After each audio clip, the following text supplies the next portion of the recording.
কেকার স্বাদ কাহনে সকলকে স্বাগতম। আশা করি তোমরা সবাই খুব ভালো আছো, আমরাও ভালো আছি। ঘরে বানিয়েছিলাম বাদামি পমফ্লেট, খেতে হয়েছিল ভীষণ ভীষণ টেস্টি। খুব সহজেই ঘরে এটা বানিয়ে নেওয়া যায়। তাহলে আসো দেখে নিই কীভাবে করলাম, সঙ্গে থাকো।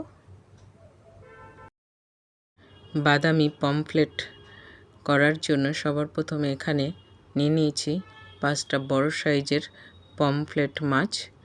সেটাতে নুন আর গোলমরিচ আর সামান্য সাদা তেল মাখিয়ে এটাকে রেখে দিতে হবে 10 মিনিটের জন্য রেস্টে। আর এদিকে আমি প্যানে তেল গরম করে নেব।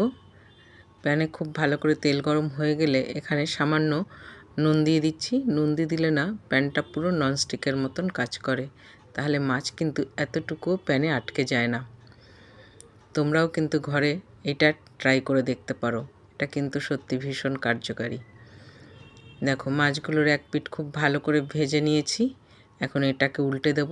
দেখো মাছ কিন্তু এতটুকু প্যানের গায়ে লাগেনি, কত সুন্দর ভাজা হয়ে গেছে না? তো তোমরা যারা মাছ ভাজতে ভয় পাও না, তারা কিন্তু গরম তেলের মধ্যে একটু নুন ছড়িয়ে নিও, তাহলে কিন্তু মাছটা কিন্তু খুব ভালো ভাজা হয়ে যায়। দেখো সব মাছ কিন্তু আমি উল্টে ভেজে নিয়েছি। মাছ কীরকম উল্টে পাল্টে দুপিটি লালচে রং ধরিয়ে ভেজে নেব। ভাজা হয়ে গেলে মাছগুলোকে আমি তুলে নেব, আর বাকি মাছও এই তেলেই ভেজে নিতে হবে। সব মাছ ভাজা হয়ে গেলে মাছ ভাজা তেলের মধ্যেই দিয়ে দিয়েছি পেঁয়াজ। পেঁয়াজটাকে বেশ একটা লালচে রং ধরিয়ে ভেজে নেব। লালচে রং ধরে ভাজা হয়ে গেলে তখন এখানে ব্যবহার করেছি বাদাম, কিশমিশ আর কাজু। এটা দিয়েও সব কিছুর সঙ্গে খুব ভালো করে ভেজে নিতে হবে।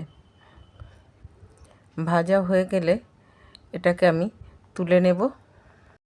এখন সেম প্যানেই নিয়ে নেব 1 চামচ ঘি, আর ফোড়নে দেব 2টো এলাচ, একটা শুকনো লঙ্কা। ফোড়ন থেকে সুন্দর গন্ধ বেরোলে তখন এখানে দিয়ে দেব শাহি জিরা। জিরা থেকেও একটা গন্ধ বেরোনো অবধি একটু ভেজে নিতে হবে। খুব ভালো গন্ধ যখন বেরোবে তখন এর মধ্যে দিয়ে দেব যে মশলাটা আমি করেছি সেই মশলাটা। আর এই মশলাটার মধ্যে আমি 2টো লঙ্কা দিয়ে দিয়েছিলাম, সেটা একটু মিস হয়ে গেছে দেখানো। আর এটাকে এখন খুব ভালো করে কষিয়ে নিতে হবে। মশলা যত ভালো করে কষাবে রান্নাও কিন্তু ততটাই সুন্দর হয়। মশলা খুব ভালো করে কষিয়ে নিয়ে এখানে কিছু গুঁড়ো পাউডার ব্যবহার করেছি, যেমন ধনে পাউডার, জিরে পাউডার আর গরম মশলার পাউডার। আর এখানে ব্যবহার করেছি স্বাদ অনুযায়ী নুন। সব কিছু খুব ভালো করে কষিয়ে নিয়ে এর মধ্যে ব্যবহার করব গরম জল। অবশ্যই রান্নায় গরম জল ব্যবহার করো। এখন গ্রেভিতে খুব ভালো করে জাল করে নিতে হবে। কিছুক্ষণ রান্না করলেই দেখো গ্রেভিতে খুব ভালোভাবে জাল হয়ে গেছে। এখন এর মধ্যে এক এক করে মাছগুলোকে দিয়ে দেব। মাছ দিয়েও খুব ভালো করে একটু রান্না করে নিতে হবে। কয়েক মিনিট খুব ভালো করে রান্না করে নেব।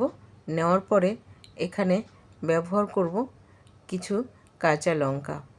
অবশ্যই কিছু কাঁচা লঙ্কা চিড়ে দিও, তাহলে কিন্তু এর স্বাদটা খুব ভালো হয় আর খেতেও ভালো লাগে।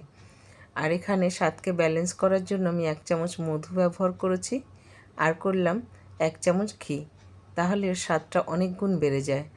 এখন সব কিছু মিশিয়ে নিয়ে আবার কিছুক্ষণের জন্য রান্না করে নিলেই কিন্তু এই রান্নাটা কিন্তু একদম ডান হয়ে যাবে সার্ভ করার জন্য।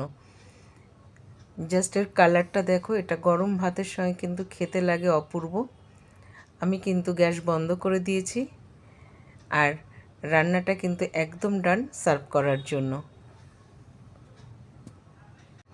জাস্ট কালারটা দেখো, যেমন দেখতে সুন্দর হয়েছে না, এটা খেতেও কিন্তু ভীষণ টেস্টি হয়েছে। ঘরে বানালে না একদম নিরাশ হবে না তোমরা, অবশ্যই ট্রাই করো। কিন্তু খেতে ভীষণ ভীষণ ভালো হয় গরম ভাতের সঙ্গে। আর এটা আমি সার্ভ করেছিলাম মধ্যাহ্নভোজনে গরম ভাতের সঙ্গে। মধ্যাহ্নভোজনটা বলতে পারো একদম জমে ক্ষীর। ঘরের সবাই আমরা ভীষণ ভীষণ তৃপ্তি করে খেয়েছি। ভীষণ ভালো হয়েছিল খেতে, তোমরা অবশ্যই ট্রাই করো। আর আজকের রেসিপি তোমাদের কেমন লাগলো কমেন্টে জানাতে কিন্তু একদম ভুলো না। ভালো লেগে থাকলে চ্যানেলটা ফলো করে দিও। আর ইউটিউব থেকে দেখে থাকলে প্লিজ প্লিজ বন্ধুরা সাবস্ক্রাইব করে দিও। তাহলে আজ এখানেই শেষ করছি। সবাই ভালো থাকবে, সুস্থ থাকবে। দেখা হবে পরের আরেকটি ব্লগে।